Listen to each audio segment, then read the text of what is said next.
어제 야고보서 첫 시간에 우리가 함께 나눈 내용 중에 꼭 먼저 알아야 또 이어지는 말씀이 이해가 되니 그 첫 번째 내용은 무엇이었는가? 이 편지를 받는 자들은 흩어진 12지파라고 했으니 당시에 예수 믿는다는 이유로 말미암아 박해를 당하고 핍박을 당하여 흩어진 자들, 오늘 이 시대에는 주를 믿는 자들 가운데 그 믿음 때문에 당하는 아픔과 어려움이 있는 모두에게 주시는 말씀이 된다.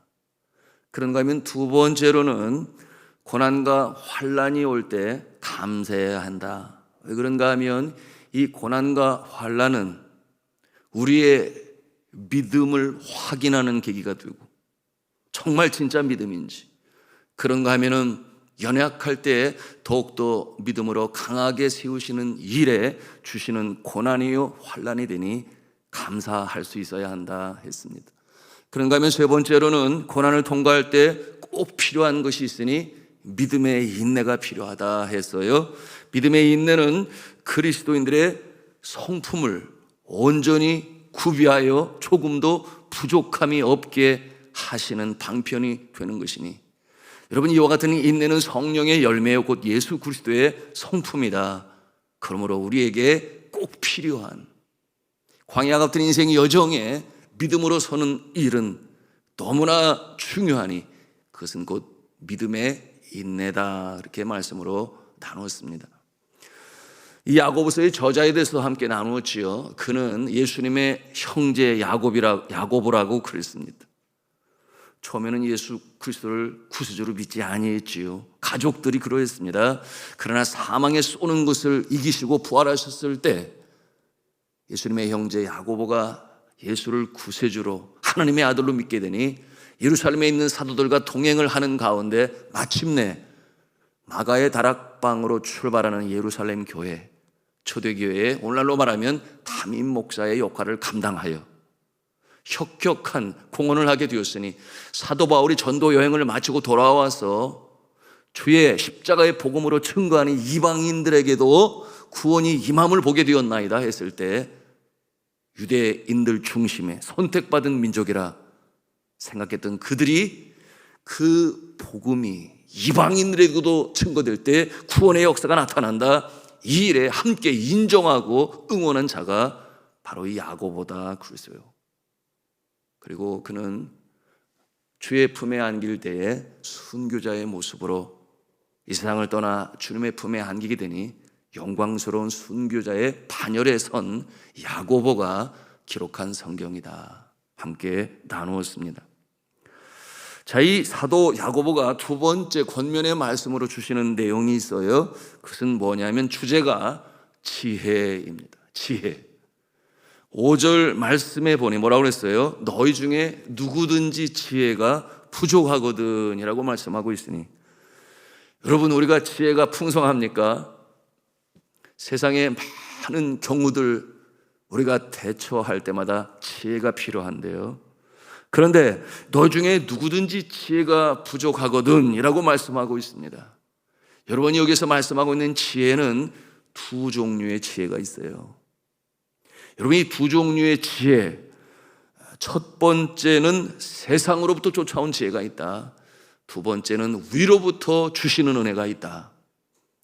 이것이 제가 말씀드리는 것이 아니라 바로 이 지혜에 대하여 설명하고 있는 야고보가 친히 설명하는 것이니, 여러분 3장 13절 이하에 이 지혜에 대한 부연 설명을 하고 있어요. 우리 한번 같이 찾아가서 보실까요? 3장 14절 말씀, 첫 번째 지혜에 대해서 말씀하고 있는데요. 우리 14절 말씀을 같이 읽겠습니다. 시작. 그러나 너희 마음속에 독한 시기와 다툼이 있으면 자랑하지 말라. 진리를 거슬러 거짓말하지 말라. 이러한 지혜는 위로부터 내려온 것이 아니요 땅 위의 것이요 정욕의 것이요 귀신의 것이니. 위로부터 온 것이 아닌 지혜, 그런가 하면 땅 위의 것이요 정욕으로 구하는 지혜, 그러므로 그것은 귀신의 것이다. 그렇게까지 말씀하고 있습니다. 왜 그렇습니까? 진리를 거슬러 행하는 바로 이 거짓말하는 지혜이기 때문에, 그것은 위로부터 주신 것이 아니요 귀신의 것이다. 오늘날 우리의 정서로 볼 때 이와 같은 꾀나, 여러분 그 모습을 지혜라고 말하지는 않지요. 차라리 권모술수라든지 꾀라든지 속임수라든지 음모라고 말할 것입니다. 오늘 우리 정치 현장에서 얼마든지 볼 수 있는 그 같은 모습 아니겠습니까? 그러니 지혜 같지 않은 지혜, 뭐 이렇게도 표현할 수 있겠는데요. 경쟁자라면 어떻게 해서든지 무너뜨리고자 하여 상대방을 밟고 내가 올라서기 위한 술수가 바로 그런 모습 중에 하나일 것입니다. 그런가 하면 두 번째 종류의 지혜가 있다 그랬어요. 위로부터 내려주시는 지혜, 즉 하나님으로부터 오는 지혜가 바로 그 지혜이니 어떤 지혜일까요? 같은 3장 17절 18절 말씀에 있습니다. 우리 함께 읽도록 하겠습니다. 시작. 오직 위로부터 난 지혜는 첫째 성결하고 다음에 화평하고 관용하고 양순하며 긍휼과 선한 열매가 가득하고 편견과 거짓이 없나니 화평하게 하는 자들은 화평으로 심어 의의 열매를 거두느니라. 여러분, 위로부터 주시는 지혜 가장 많이 나오는 단어가 어떤 단어예요? 화평이라는 단어가 제일 많이 나와요. 분란 중에 평화를 이룰 수 있는 지혜, 그 지혜가 바로 하나님께서 주시는 위로부터 주시는 지혜다. 두 번째 많이 등장하는 단어가 무엇인가? 열매가 등장하고 있죠. 선한 열매, 의의 열매를 거두는 지혜, 그것이 위로부터 주시는 지혜다. 그 이유가 있으니 하나님께서 주시는 이 지혜의 본질이 무엇인가? 그것은 곧 성결이요 편견과 거짓이 없다. 그것이 오늘 이 3장 18절에 주시는 지혜의 모습인 것이에요. 자, 그렇다면 이 세상에 있는 지혜의 모습, 얼마나 편견이 많습니까? 그렇죠? 편견, 자기 중심으로 상황을 보고 해석을 하여 행하게 되니 그것만이 옳다라고 여기는 거예요.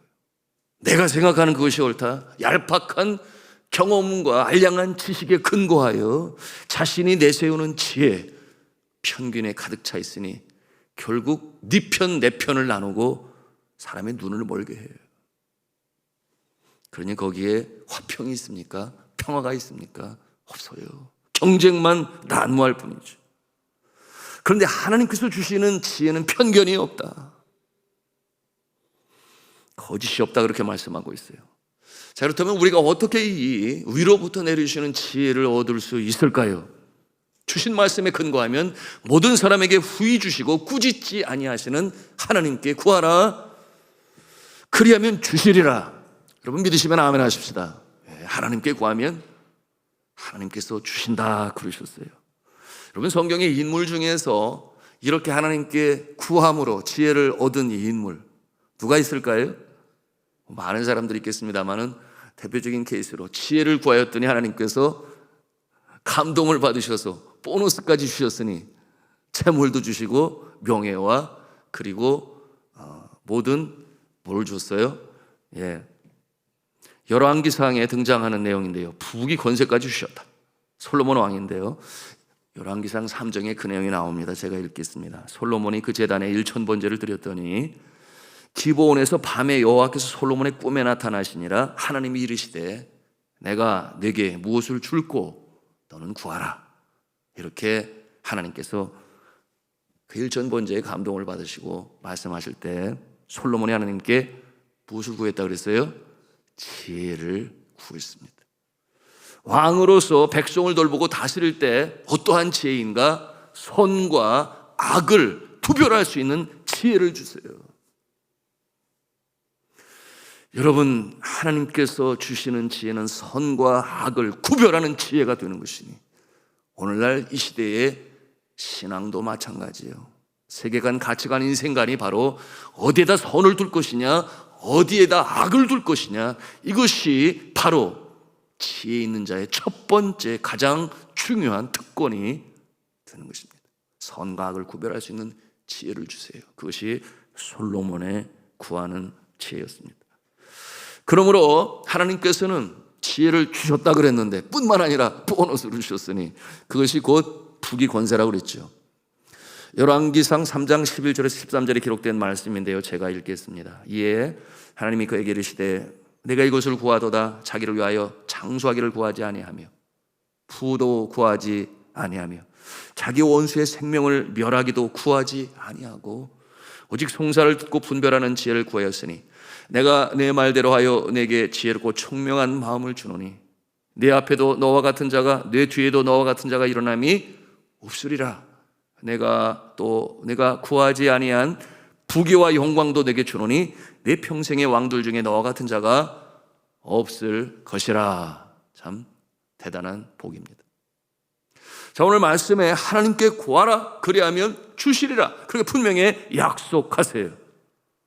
그런데 이 지혜를 구하는 자의 자세가 어떠해야 할까요? 아주 친절하게 설명을 하지요. 6절과 7절 말씀, 오늘 1장 6절과 7절 말씀을 같이 읽겠습니다. 시작. 오직 믿음으로 구하고 조금도 의심하지 말라. 의심하는 자는 마치 바람에 밀려 요동하는 바닷물결 같으니 이런 사람은 무엇이든지 죽게 얻기를 생각하지 말라.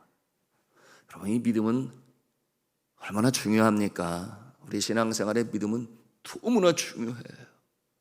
온 우주 삼라 만상 하나님께서 지으신 것을 우리가 믿음으로 할 수 있다 그랬으니, 여러분 삼라 만상 지으실 때 우리가 거기 있었나요? 아니잖아요. 믿음으로 알아요. 그러니 성경 전체가 믿어져요.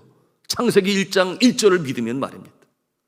그런가 하면 하나님이 창조주가 되시고 심판주가 되시고 축복주가 되심을 우리가 믿음으로 알아요.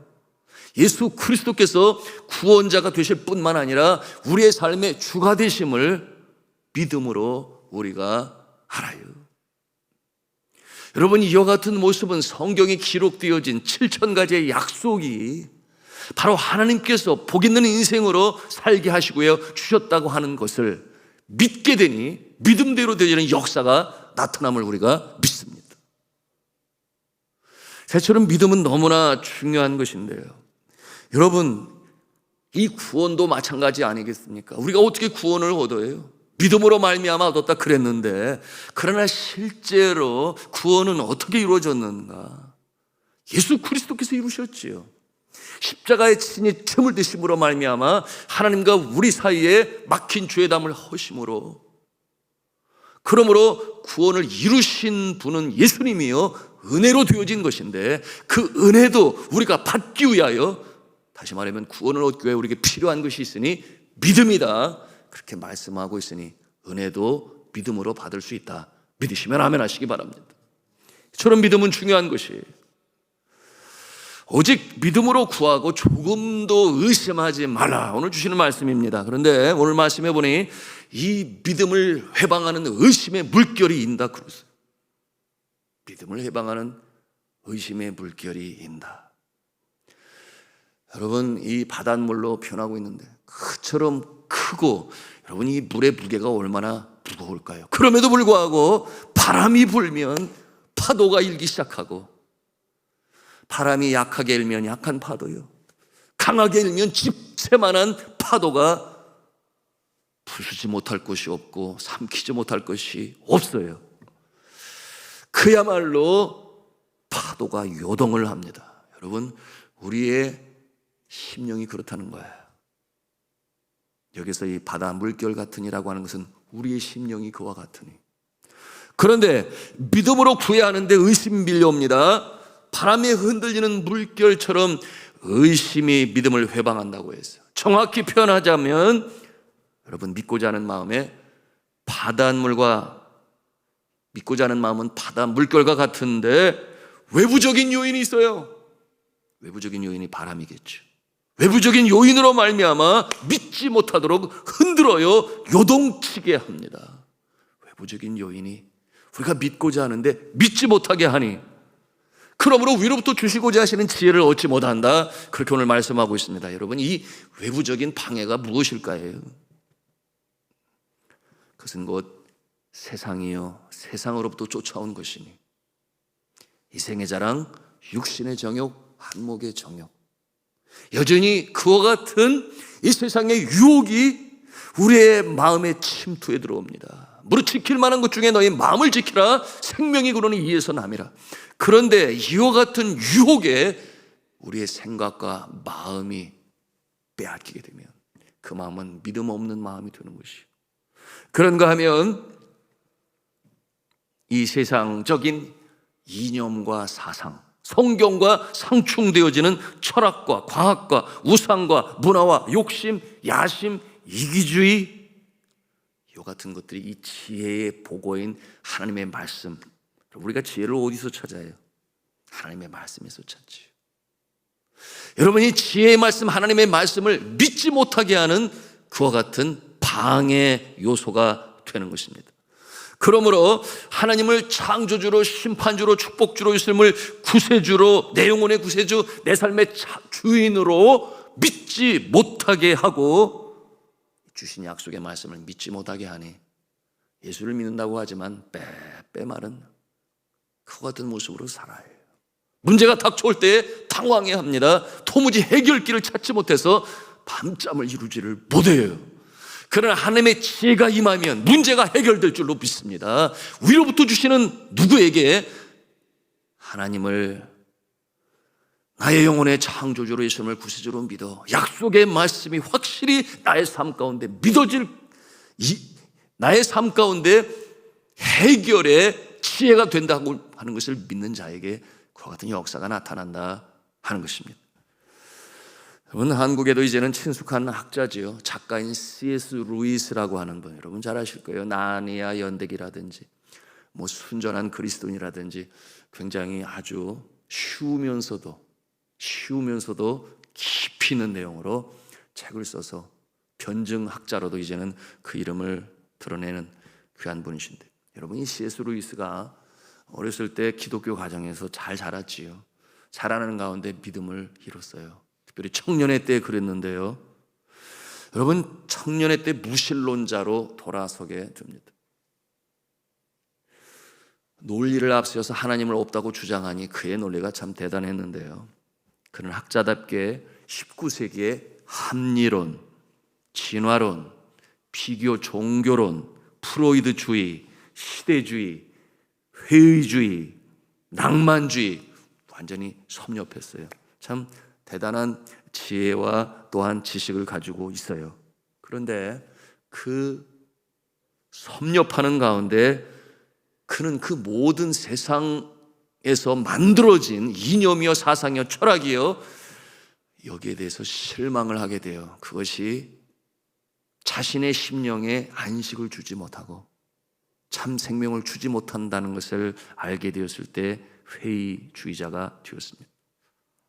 여러분, 대충 이해하고 그리고 넘어가는, 또는 한쪽 면만 바라보는 그와 같은 이 세상 사람들은 넘어가죠.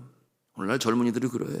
고등학교까지 잘 가다가 대학에 가서 이런 뭐 낭만주의, 합리주의, 이성주의, 뭐 과학주의 듣다 보면은 그런 모습이지만, 그러나 이 C.S. 루이스는 그러지 아니했습니다. 그러기에는 너무나 똑똑했던 것이죠. 그래서 이 세상 사람들이 추구하는 것이 진리가 없음을 마침내 깨닫게 되고, 그래서 결국 그가 믿음으로 돌아서게 되는데요. 여러분, 그가 쓴 책인 예기치 않은 기쁨이라는 그 책에서 그의 회심에 대하여 이렇게 기록했어요. 헤딩턴 언덕으로 올라가는 버스 안에서 눈사람이 녹아내리듯 나는 하나님을 받아들이게 되었다. 그와 같은 고백을 합니다. 조금씩 녹아들이던 그의 의심의 눈은 1929년에 그의 나이 31살에 완전히 녹아버렸습니다. 그러므로 C.S. 루이스의 그 모든 의심과 회의는 완전히 사라지게 되었고, 의심의 안개는 거치게 되었고, 마침내 하나님을 하나님으로 인정하는 진정한 그리스도인이 되어 그때로부터 기록되어진 책들이 수많은 젊은이들에게 감동을 주고 또 이성적인 판단을 좋아하는 자들까지도 주님 앞에 돌아오는 놀라운 역사를 이루게 하였으니, 이 지혜가 어디에서 온 것입니까?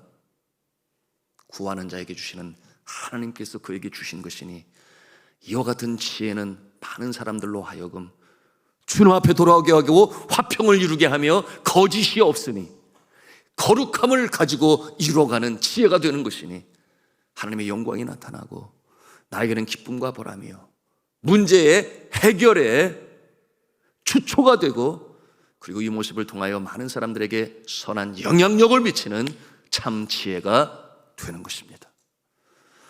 이 새벽에 우리가 기도할 때에 성령께서 이 지혜의 믿음, 지혜를 가질 수 있는 믿음, 오늘 주신 이 야고보를 통해 주시는 말씀이 이제 가슴에 담았을 때 그 가슴에 성령께서 기름으로 부어주셔서 그저 알고 지나가는 말씀이 아니라 내 마음의 확신으로 믿음으로 다가와서 그 지혜로 이 세상을 이겨나가시는 저와 여러분 되시기를 바랍니다. 그러므로 오늘도 감당해야 될 많은 상황 현장 속에서 주님이 주시는 지혜로 문제를 해결하고 그걸 하나님께 감사와 영광을 올릴 수 있는 승리로운 인생이요 복 있는 인생이요 하나님의 지혜로 살아가신 저와 여러분 되시기를 주님의 이름으로 축원합니다.